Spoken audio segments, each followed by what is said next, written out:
148 shoes laid out across the pavement of Bargate, a visual reminder of the 148 people from Southampton that have had diabetes-related amputations in the last 3 years. Campaigners here say the city has fallen behind in its provision for people at risk of foot problems because of their diabetes. They're urging the city's Clinical Commissioning Group, the organisation that manages NHS services in the area, to set up a specialist multidisciplinary team at Southampton General to handle diabetic podiatry.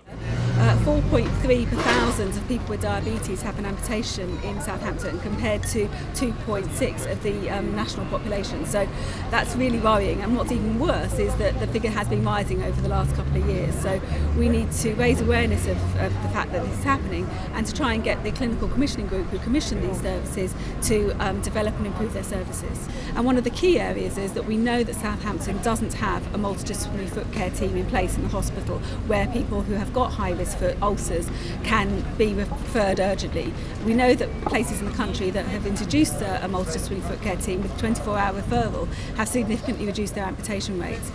The Clinical Commissioning Group here have been working on putting that in place, but it keeps being deferred, and we need to make sure that actually they take action and get it in place really quickly so that high-risk people with ulcers can be seen and hopefully prevent amputations. Our campaign's been going for 3 years now, and we've been asking for them to put a multidisciplinary foot care team in place for that long. It's been well known that they can make a difference.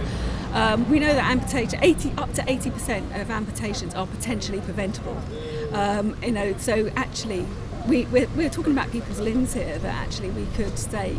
It's devastating for an individual to have an amputation, but it also is very costly to the NHS. So although putting a multidisciplinary team in place might have a cost, it will actually save money longer down the line because there'll be less amputations. In a statement, Southampton City's CCG told us, "We acknowledge that in Southampton we need to make improvements to amputation rates. In December 2014, we started work on introducing a multidisciplinary team in the city, together with combined foot care clinics to meet the needs of those with acute foot disease. However, we recognise that we could achieve more for local people if we also introduced a dedicated diabetes foot protection team to support those at medium to high risk of ulceration. Plans are now being finalised to introduce both of these services in the city." Southampton has the 7th highest diabetes-related amputation rate in England. But many sufferers know little about how their blood sugar condition can lead to the loss of a limb. Jerry used to be a chef, but since getting diabetes, he's had both of his legs amputated and is no longer able to work. Mine started off as a small blister, and I put a plaster on it. You don't go and see a doctor about a blister. But then it got worse and worse, and the plaster wasn't holding. And so eventually I went along. If I'd have gone along sooner, the chances are they could have saved it. They didn't, and it's a matter of, in a matter of weeks, I was, in fact, Christmas Eve, I was taken in.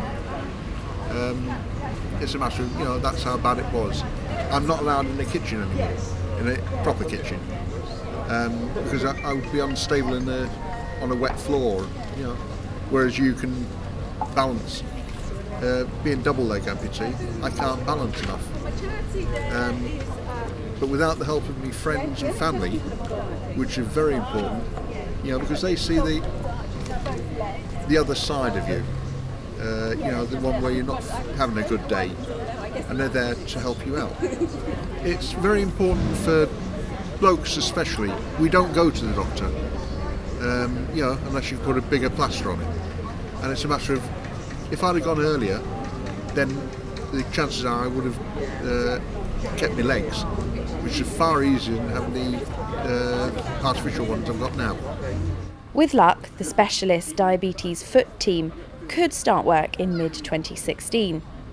But for amputees who desperately want others to avoid their fate, it can't come soon enough. Charlotte Briere-Edney, Solent News Now.